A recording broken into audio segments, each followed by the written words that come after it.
They say the world doesn't notice people who aren't loud. They don't see the quiet ones, the ones who sit alone at the cafe, the ones who never raise their voice. They only look twice when you flash a watch, rev an engine, or buy a table. Well, I never did any of that, and for a long time nobody really looked at me. Most mornings I sat at the same corner table of a small coffee shop downtown. It wasn't fancy. Linoleum floors, mismatched chairs, and a barista who looked like she'd rather be anywhere else. I'd order a black coffee. Always black. No sugar, no milk. The same thing for 12 years. I wore the same kind of clothes too. Button-up, shirts that were too plain to remember, and a worn-out pair of loafers that never squeaked, never shined. To most people, I was just background noise. The retired guy with a gentle nod and a silent routine. Kids passed me without looking. Businessmen talked loud beside me without noticing. Even the waitress called me sir, in that polite but distant way, like she was serving someone who didn't matter. Some of the regulars guessed I was lonely. I'd hear whispers. Poor guy. Probably lost his wife. Must be on pension. I bet he used to be something. Maybe a teacher. Sometimes I'd hear someone joke, "Hey, maybe he's a millionaire in disguise." And they'd all laugh. I'd laugh too, silently, because I found that the richest people in the room are usually the quietest ones. But I never corrected them. Never explained the gold watch peeking from my cuff the way I always tipped 50%, or how I never seemed worried about bills. I didn't need to prove anything. You see, I had already lived 2 lifetimes, one where I had nothing, and one where I had more than I knew what to do with. But what good is wealth if it teaches you nothing? So I stayed silent, observant, because the truth about people is, they reveal themselves when they think you have nothing to offer. That's what made what happened next so satisfying. It started with one small favor, and ended with the whole town seeing me, really seeing me, for the first time. It happened on a Wednesday. The cafe was half empty, the sky outside a dull gray, and the coffee tasted slightly more bitter than usual. That's when I noticed the kid, maybe 18 or 19, struggling to balance a crate of soda bottles while also holding the door open with his foot. He worked at the convenience store next to the cafe. People walked past him like he wasn't even there. Not one person held the door. So I got up. Slowly. My knees don't always cooperate, but they know when something matters. I pushed the door open and gave him a quiet nod. He looked surprised. "Thanks, sir," he said. "Appreciate it." He smiled like people didn't do that for him often. "Name's Marcus," he added, shifting the crate in his arms. "I see. You hear a lot." I nodded. "You're working hard." He gave a tired shrug. "Trying to. Saving up for trade school. Long way to go." I just looked at him for a second. Then I said, "You free this Saturday?" He blinked. "I guess. Why?" "I need help moving something," I said. "Pays better than this." He looked me up and down, this quiet old man in faded slacks and loafers. I could tell he was hesitant, but then he nodded. "Sure. Why not?" So that Saturday he met me at the corner where I always caught the bus. But this time we didn't get on the bus. I unlocked a small silver sedan parked nearby, a model most wouldn't recognize, but one that collectors envy. He didn't say much as he got in, but I saw the first shift in his eyes. We drove for 20 minutes out of town and into the hills past gated neighborhoods and winding roads most locals didn't even know existed. He kept glancing at me like he was trying to solve a riddle, and then we turned onto a private drive. Long, shaded by tall oaks, the kind of road that feels like it leads to a place people aren't supposed to see. At the end of it stood my house, or rather, what they all would soon call the estate. It wasn't loud or flashy, no marble lions or neon lights, but it was grand in a way only old money knows how to be. Wide steps, polished stone, clean lines, and calm authority. Marcus just stood there, mouth half open, crate forgotten in the trunk. "You live here?" he asked. I didn't answer right. Away, I just handed him the key fob. "You want to see what's inside?" The door opened with a quiet click. No grand creak, no dramatic music, just silence, thick and still. Marcus stepped in first, slow like he was entering a museum. His shoes landed soft against marble floors, polished to a quiet shine. The foyer stretched out in front of him. High ceilings, tall windows with velvet curtains drawn halfway back, and a chandelier that didn't sparkle. It glowed, like warm starlight frozen in glass. I watched him look around without speaking. That's always the moment that tells you who a person really is. Not what they say, but what they do when they see something they didn't expect. His eyes scanned everything. The grandfather clock that still ticked every hour. The leather-bound books lining the walls. A single photo framed above the fireplace. Me, younger, beside a woman in a green dress. He stopped at that photo. "Is that your wife?" I nodded. "She passed?" I didn't answer at first. Just looked at the fire that wasn't lit. Then I said, "A long time ago. But some things stay with you longer than most people think they should." Marcus nodded like he understood. Maybe he did. Loss doesn't wait for age. He kept walking, into the sitting room, the study, the back hall lined with art. Not flashy pieces either. Just old, timeless. You could feel the age in the brushstrokes. "Did you inherit this place?" That one made me smile. "No," I said. "I built it. Piece by piece. Deal by deal. Mistake by mistake." He turned, eyebrows raised. "You mean like you were rich?" "I still am," I said simply. That was when I saw it, the change. Not fear, not awe, just recalibration, like he was rewriting everything he thought he knew in real time. He asked the next question carefully. "Then why do you live like you don't have anything?" I walked to the glass wall at the end of the hall. Outside, the garden lay quiet. Clean hedges, quiet fountains, and benches that nobody sat on anymore. "Because having something isn't the same as needing to show it," I said. He stood next to me now, hands in his jacket pockets. Still quiet, still trying to understand. And because when people think you have nothing, they show you everything. That landed. We stood there a moment longer. He looked down at the marble floor, then up at the ceiling that disappeared into dark wooden beams. He wasn't just in a house. He was inside a story, one that nobody else in town even knew was being written. We moved into the study, where sunlight fell across the mahogany desk like a spotlight on memory. I poured 2 glasses of iced tea, not whiskey, despite what people always expect.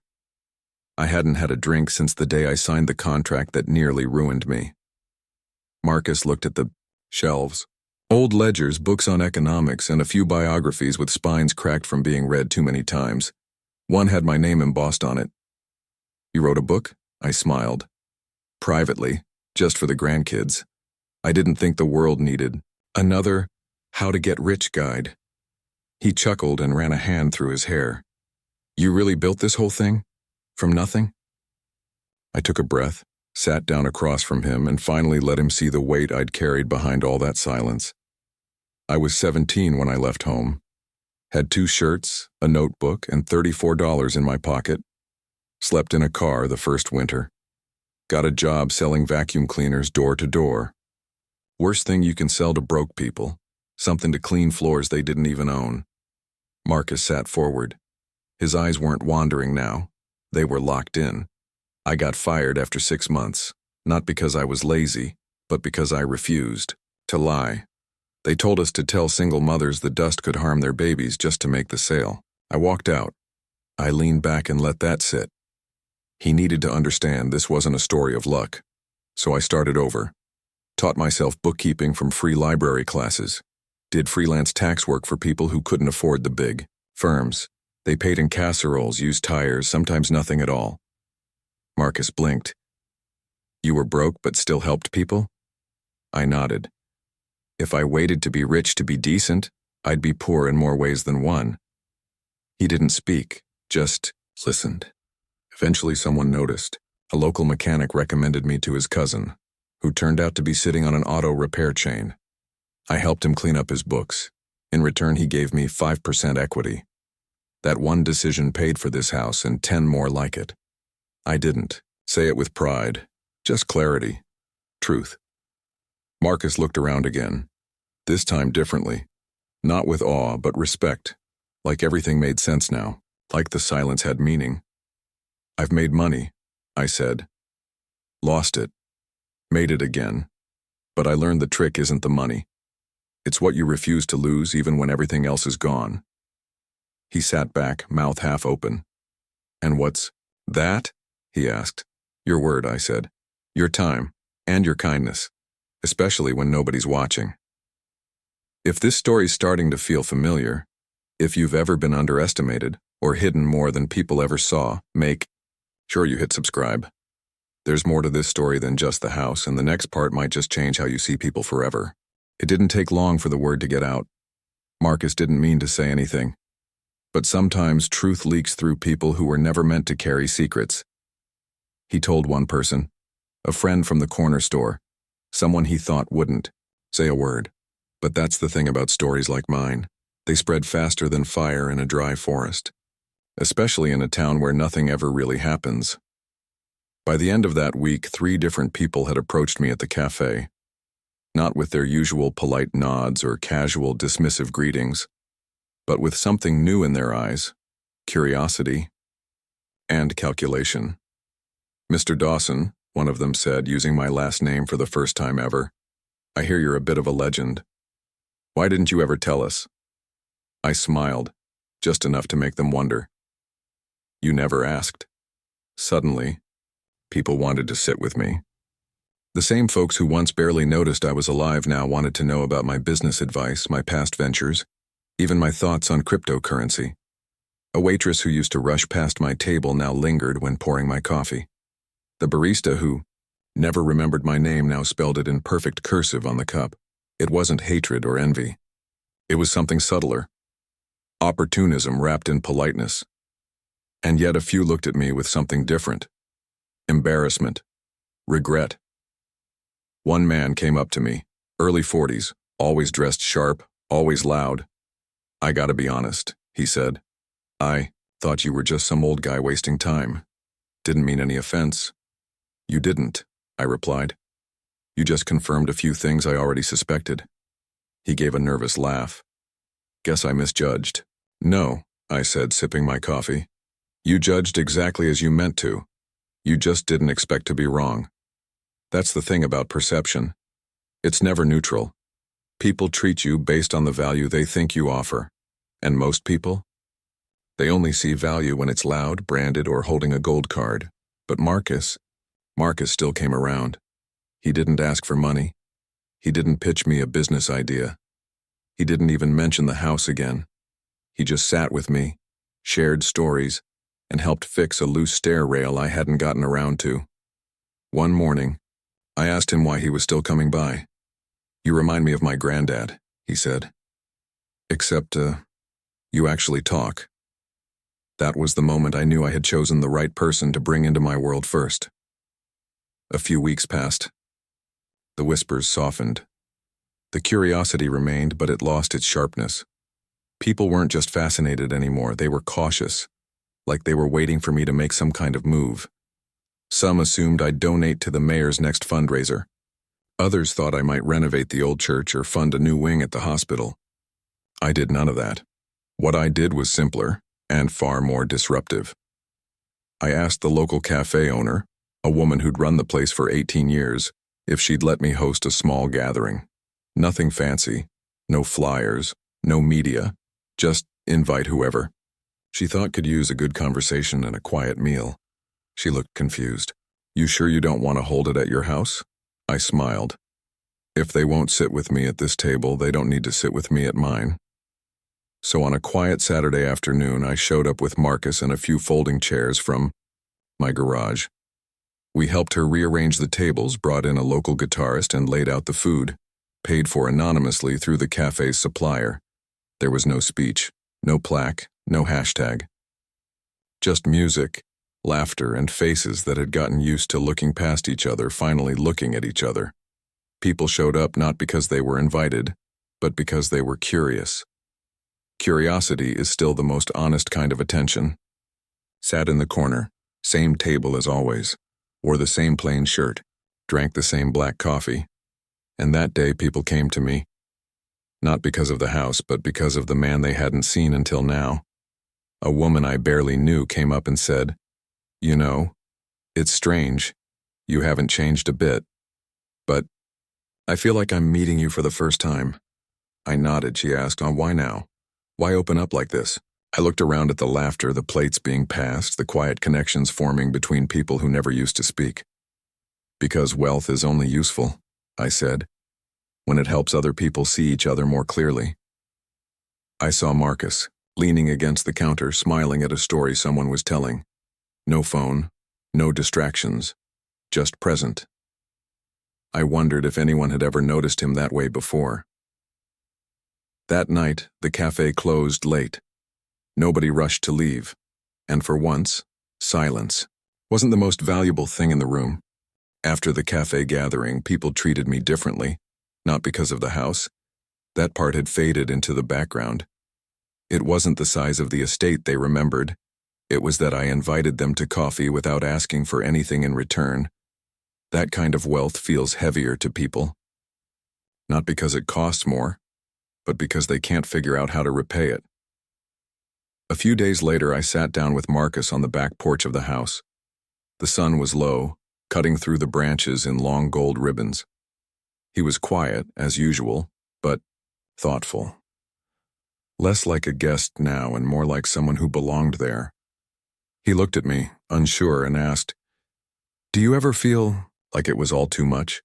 The money, the success, the pressure?" I took a long breath. That was a real question. There was a time, I said, when I thought it was all slipping through my fingers. The money made noise. But the silence after, losing it, was louder. "What pulled you back?" he asked. I looked at him. Perspective, and people who saw me for more than what I had. Even if there were only one or two. He nodded, but I could tell he didn't quite know what to say. So I told him something I hadn't told anyone else. "My will's written," I said. "My lawyers have copies, but there's one part nobody's seen." He looked up quickly. I pulled a small envelope from my coat pocket and handed it to him. "Open it after I'm gone. Not for the money, though there'll be some of that, but for the instructions, the real ones." He held the envelope like it was a key to something heavier than a vault. He didn't ask what was inside, and I respected him even more for that. I stood up slowly, looking out across the quiet lawn. "Most people leave behind assets," I said. "I want to leave behind questions, the kind that make people think twice before judging the quiet man in the cafe." Marcus stayed seated, quiet, respectful. That was the moment I realized legacy isn't a bank account. It's the way people carry your voice when you're not in the room anymore. And with him, I knew my voice would still be heard. Marcus visited more often after that. Not because I asked him to. Not because he expected anything. He came to listen, to help around the property, to talk about life and the strange ways it pulls people apart and then brings them back together. One afternoon, we sat in the garden behind the house. The fountain bubbled softly. The roses were just beginning to bloom, like they knew there was still beauty left to happen. He asked, "Do you think people really change? I mean, after they've seen the truth?" I thought about it. "They don't change because of what they see," I said. "They change because they remember what they ignored before they saw it." That silence followed, the good kind, the kind that tastes like truth. A week later, I returned to the same cafe. Sat at the same table, black coffee, no sugar, no milk, just like always, only now. People greeted me differently, not with flattery, not with fake smiles, but with something closer to respect. Still not perfect, but real enough to matter. Young man paid for my coffee and said, "I heard what you did." I just nodded, because the goal was never recognition. It was reflection. And as I sat there watching the sun stretch across the tiled floor and dance on the rim of my cup, I realized something. In the end, it wasn't the house that changed anything. It was the silence, the patience, and the decision to let people learn who you are on their own time. If you stayed until now, maybe there's a reason. Maybe you've been overlooked, or maybe you've overlooked someone else. Either way, stories like these, they're not just stories, they're reminders. So if this story spoke to you even in a quiet way, hit that subscribe button. Because there are more like this, waiting to be told. And you never know.